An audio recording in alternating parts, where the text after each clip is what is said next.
আসসালামু আলাইকুম, কেমন আছেন সবাই? আশা করি ভালো আছেন। আজকে আমরা রান্না করব শাহী নবাবী সেমাই।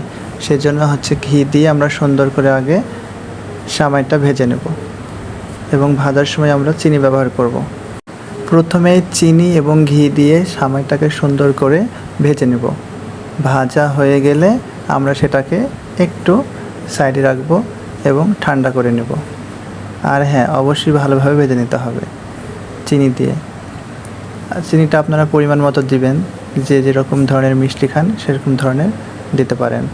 আমরা একটু মিষ্টি বেশি পছন্দ করি, সেজন্য আমি একটু বেশি দিয়েছিলাম।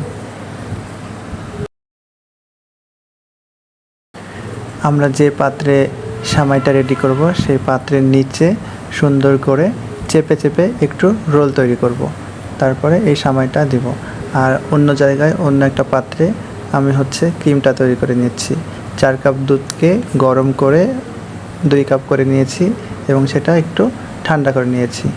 তারপর সেখানে গুঁড়া দুধ ব্যবহার করেছি 1 কাপ এবং কনডেন্সড মিল্ক অর্থাৎ কোটার দুধ ব্যবহার করেছি 1 কাপ। এখানে কিন্তু চিনিও ব্যবহার করেছি, যেহেতু বললাম যে মিষ্টিটা আমি পছন্দ করি, সেজন্য একটু বেশি মিষ্টি পছন্দ করি। আমরা কিন্তু চুলার তাপটা আস্তে দেব, কারণ এই রান্নাটা একটু ধীরে করতে হবে। এবার আমি দিলাম কাস্টার্ড পাউডার দেওয়ার পরে আস্তে আস্তে নাড়ব। এটা আমি কিনা পাউডার ব্যবহার করেছি, তাহলে একটা সুন্দর কালার আসবে। তারপর আমরা নাড়ব। নাড়তে নাড়তে যখন একটা ঘন হয়ে আসবে এবং একটা সুন্দর কালার আসবে বা একটু ক্রিমের মতো চলে আসবে, তখন সেটাকে আমরা সুন্দরভাবে নামিয়ে নেব এবং ওই পাত্রে যে সেমাইটা রেখেছিলাম সেটাতে মাঝখানে একটা ডো তৈরি করব এবং সেখানে দিয়ে দেব এবং পরবর্তীতে আবার সেই সেমাইয়ের পরিমাণটা দিয়ে উপরে কিশমিশ এবং বাদাম ছিটিয়ে ফ্রিজে রেখে দেব।